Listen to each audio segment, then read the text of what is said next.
Of course, everybody knows that MAGA does all of these cruel things, and they feel so proud about them until it comes back to bite them in the ass, and then it personally affects them.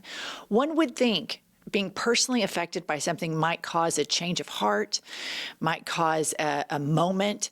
Not for MAGA. Put up this headline. Republicans' life-threatening pregnancy collided with Florida's abortion politics. Due in August with her first child, Representative Kat Cammack says doctors last year hesitated to treat her ectopic pregnancy. Go to the next slide.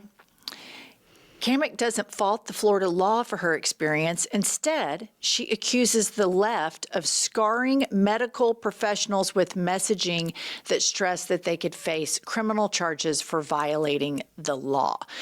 Florida banned abortion after 6 weeks, and everybody has seen all of the headlines all around from Texas to Oklahoma to Florida, how serious they would be to physicians if they disobeyed this.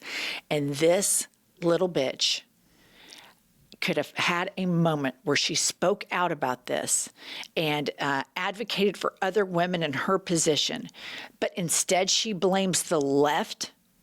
It's so typical. I mean, you're seeing people that didn't vaccinate their kids for measles and their kids die and they're still anti-vax. These people have no ability to understand reality.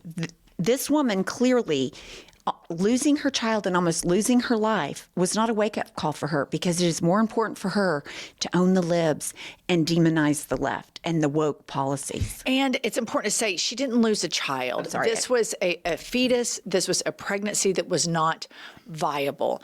And this is a private medical procedure that should have been conducted. But instead of finding rational thought and maybe a place where she could then speak to the public and say, this is dangerous. My life was at risk. The physicians were terrified because of the laws that I helped pass. Instead, she just blames the left. And women are suffering in the United States, but that suffering is the point. That is the point. These Republicans want women to suffer. And sadly, Republican women vote for it because the internalized misogyny runs so deep in MAGA households.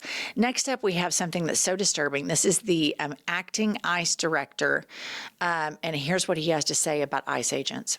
My officers and agents walk into danger so other people can sleep safely at night, so kids can make it to school safely and play outside.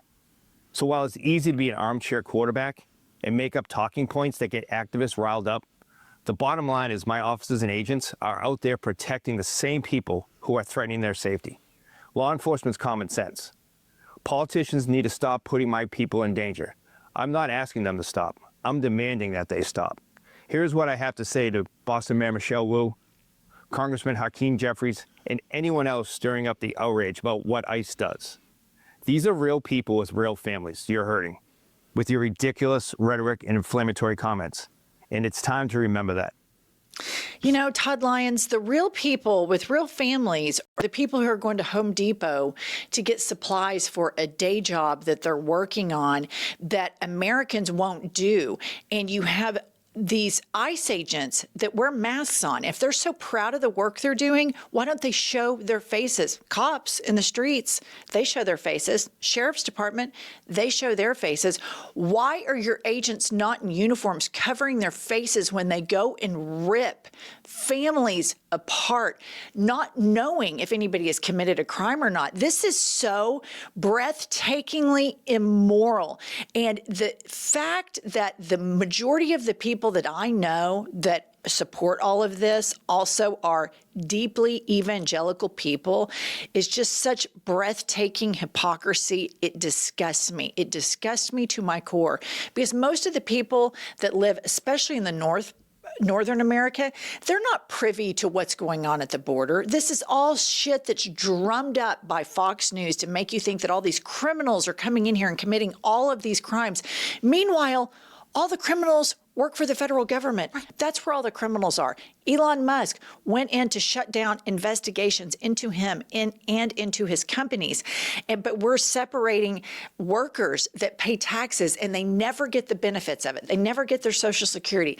And the fact that there's not a humane path that's led by Christians, the Christians shouldn't be leading the charge of helping these people, is just so typical if you live in a Bible Belt state of the cruelty that reigns at the heart of evangelical Christianity. Here's the thing.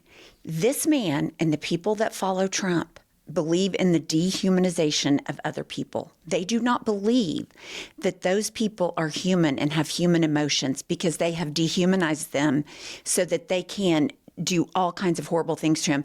Yet they want sympathy for their families, but they're incapable of applying that both ways, and it is the height of hypocrisy. It's so disturbing. I think that's one of the harder things about living in America right now. I get that Trump is evil and a bad actor, and I get that he surrounded himself.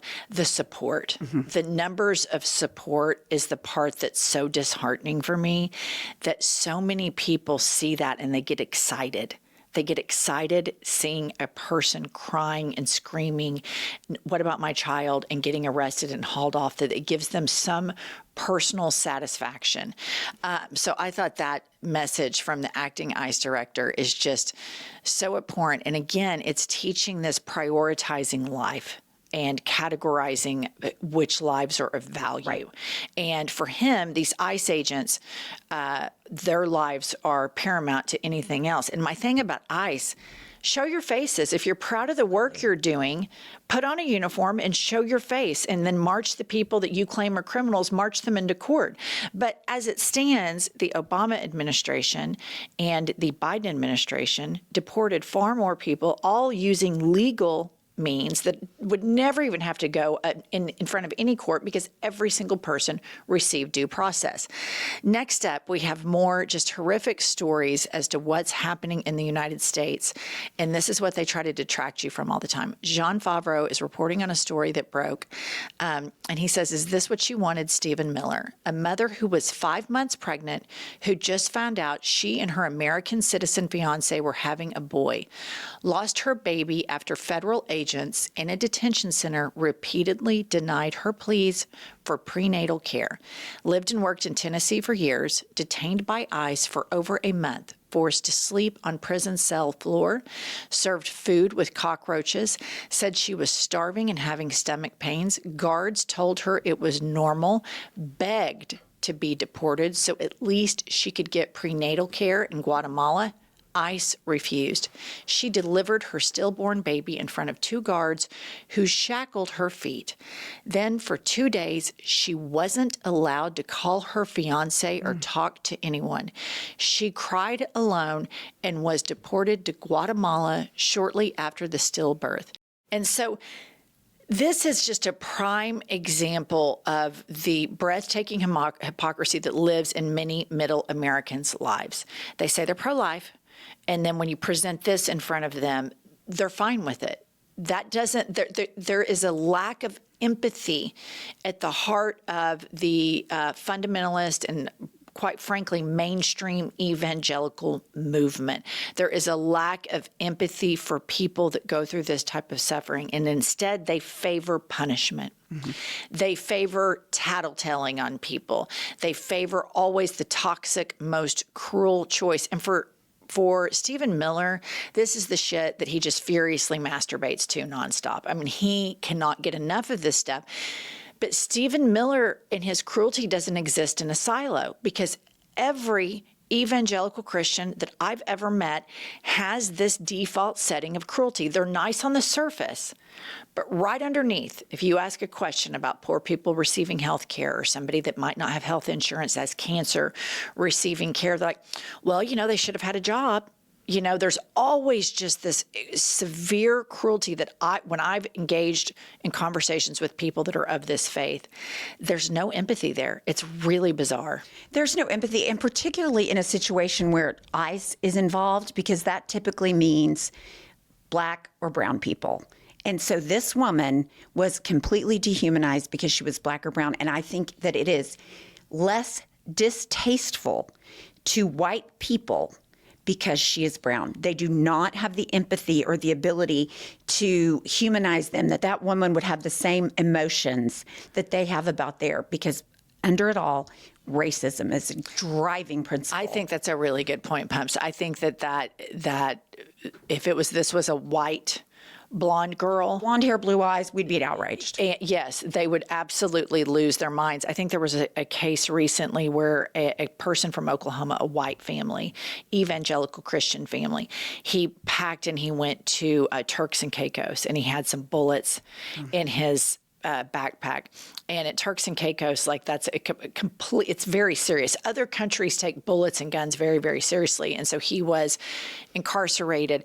The white freak out in Oklahoma and the hundreds of thousands of dollars that they raised to help this man and acted like he was this just huge victim. And they would, if a black person did that, they would say, we shouldn't break the law. It's your responsibility to know the law.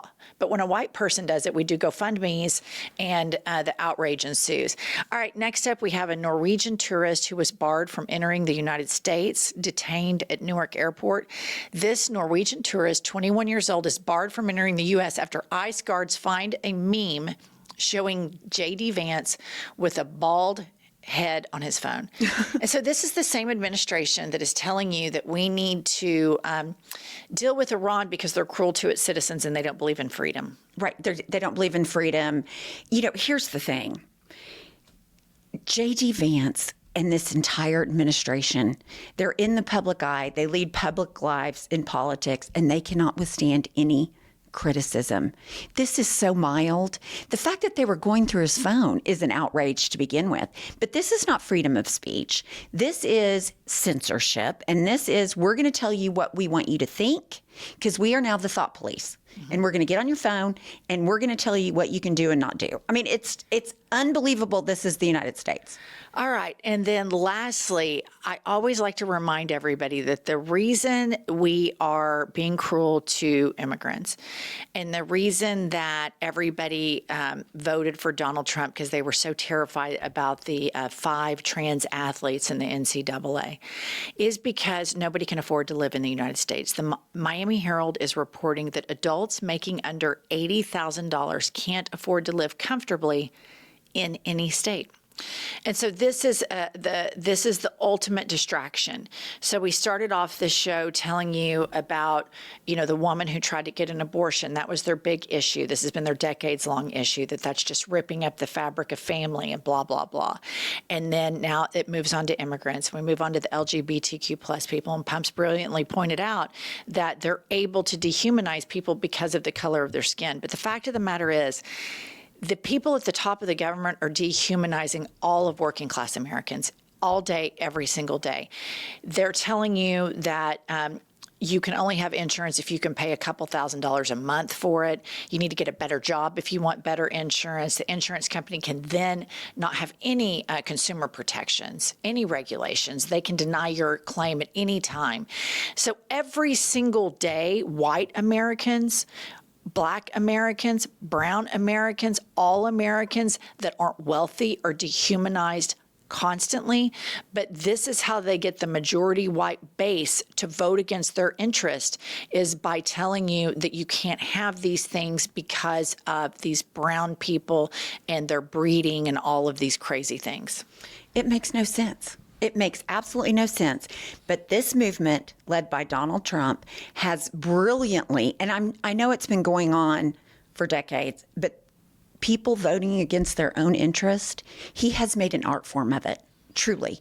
Yeah, George W. Bush did a really good job of it, too. I remember one time Josh and I were pulling up to this gas station, and there was a woman, and she had probably like 5 kids in her car. The car was like literally going boom, boom, boom, boom, boom, boom, like barely making it in. The kids didn't have any shoes on. I mean, you could tell just extreme poverty.